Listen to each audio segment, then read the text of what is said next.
안녕하세요. 혹시 그런 생각 해보신 적 없으세요? 왜 어떤 팀은 진짜 대단한 성과를 내는데 또 어떤 팀은 능력 있는 사람들이 모였는데도 모이기만 하면 삐걱거릴까요? 오늘 바로 그 비밀을 한번 파헤쳐 보려고 합니다. 데니엘 코일의 책 컬처 코드에 담긴 아주 성공적인 그룹들의 비밀, 지금부터 함께 알아보시죠. 자, 오늘 이야기의 시작은 정말 흥미로운, 어찌 보면 좀 황당한 질문에서부터 출발합니다. 세상에서 가장 똑똑하다는 CEO, 변호사, 그리고 경영대 학생들이 유치원생들한테 진다면 믿으시겠어요? 그것도 간단한 팀 만들기 과제에서요. 이게 어떻게 가능한 걸까요? 이 질문에 대한 답을 찾다 보면 우리가 팀워크에 대해 알고 있던 모든 게 완전히 뒤집혀질지도 모릅니다. 그 미스터리의 무대가 바로 이 스파게티 타워 챌린지입니다. 규칙은 간단해요. 스파게티면 테이프, 끈, 그리고 마시멜로 딱 하나. 이걸로 제일 높은 탑을 쌓으면 이기는 겁니다. 자, 먼저 경영대 학생들 팀을 볼까요? 아주 세련되게 접근하죠. 일단 회의부터 시작합니다. 전략은 이렇게 짜고 역할 분담은 이렇게 하고 리더는 누가 할까? 아주 진지하게 분석하고 계획을 세웁니다. 그런데 유치원생들은 어떨까요? 그냥 바로 시작해요. 막 스파게티 면을 붙여보고 쓰러지면 에이 다시 하면서 또 만들고 그냥 일단 해보는 거죠. 자, 그럼 결과는 어땠을까요? 이게 정말 충격적입니다.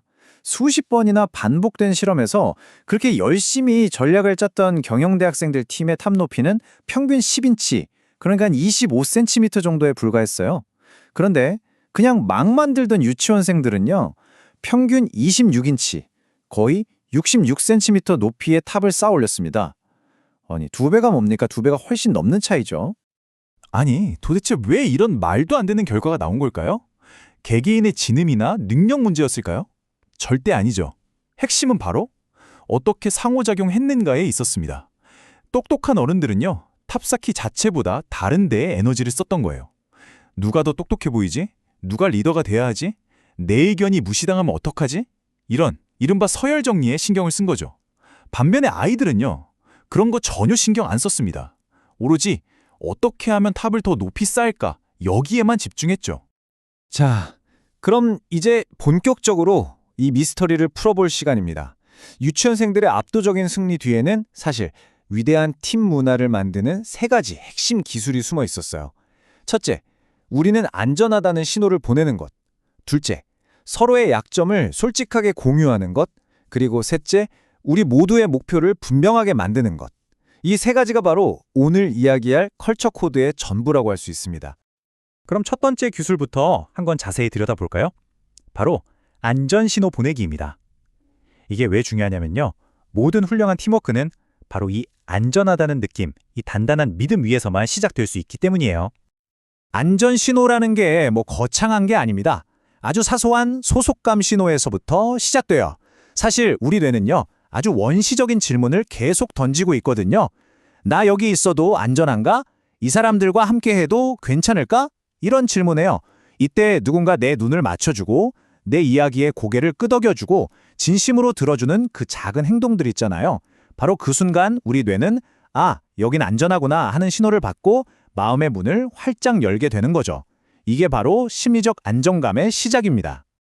이 소속감 신호가 얼마나 강력한지 보여주는 아주 재밌는 실험이 있어요. 선한 사과 실험인데요. 연구자들이 일부러 팀 분위기를 망치는 사람, 일명 나쁜 사과를 한 명씩 팀에 넣었어요. 그랬더니 대부분의 팀이 그냥 와르르 무너져 버렸습니다. 그런데 딱 한 팀만 예외였어요. 바로 조나단이라는 사람이 있던 팀이었죠. 이 사람은요, 그 나쁜 사과가 아무리 이상하게 굴어도 계속 미소를 짓고 다른 사람들 이야기에 귀를 기울이면서 이렇게 말하는 거예요. 와, 이거 되게 편하고 재밌는데요? 다른 분들은 어떻게 생각하세요? 이 따뜻한 말 한마디, 이 긍정적인 신호 하나가 나쁜 사과가 퍼뜨린 독을 그냥 완벽하게 해독해버린 겁니다. 정말 대단하죠? 자, 이렇게 여긴 안전하다는 느낌이 팀에 자리 잡았다면 그 다음은 뭘까요? 놀랍게도 바로 약점을 드러내는 겁니다. 좀 이상하게 들리시죠? 하지만 서로에게 솔직하게 약점을 보여주는 것, 이게 바로 팀의 신뢰를 쌓는 가장 빠르고 확실한 방법입니다.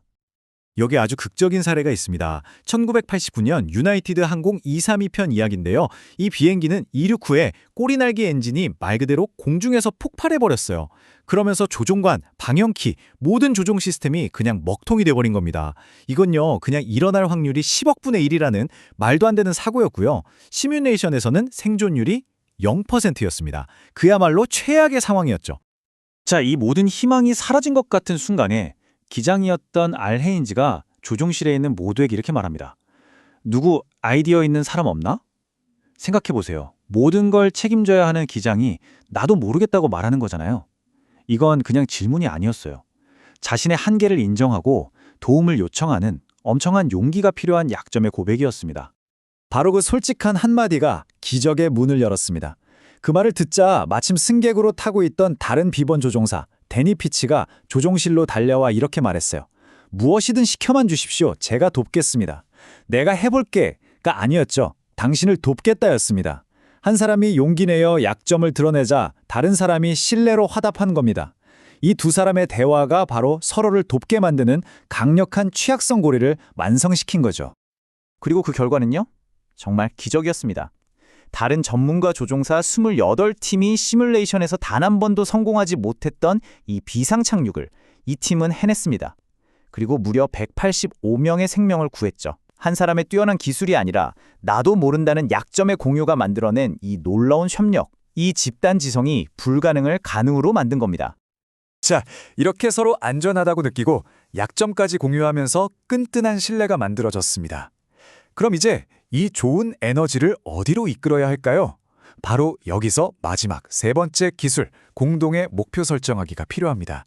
우리 팀이라는 배가 어디를 향해 가고 있는지 그 목적지를 모두가 함께 바라보게 만드는 일종의 공동의 나침판을 만드는 일이죠.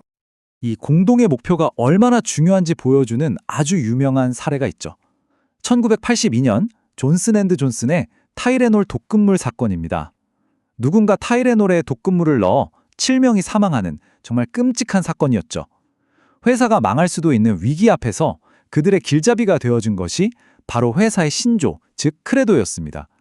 이 신조에는 명확한 우선순위가 있었어요.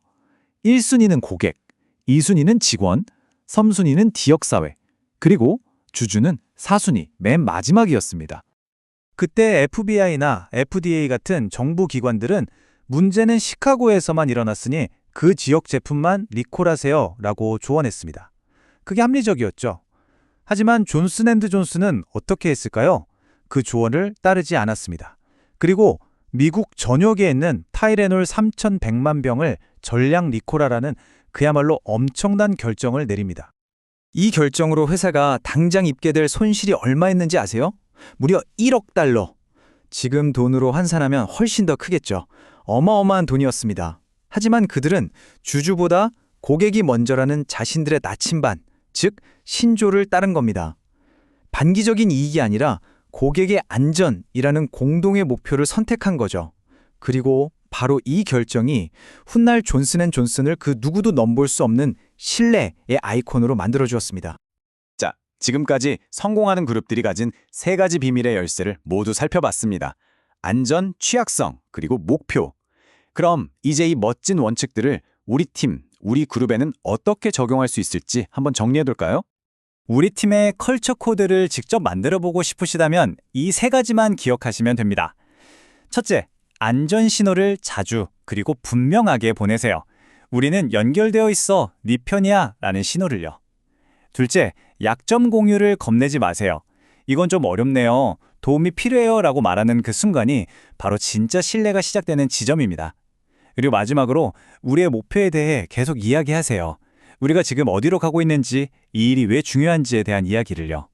자, 그럼 마지막으로 여러분께 질문 하나를 드리고 싶습니다. 오늘 이야기한 안전, 취약성, 목표, 이 세 가지 중에서 지금 여러분의 팀에 가장 필요하다고 생각하는 건 무엇인가요? 아마 이 질문에 대한 답을 곰곰이 생각해보는 것만으로도 여러분 팀의 문화를 바꾸는 위대한 첫걸음이 될 거라고 믿습니다.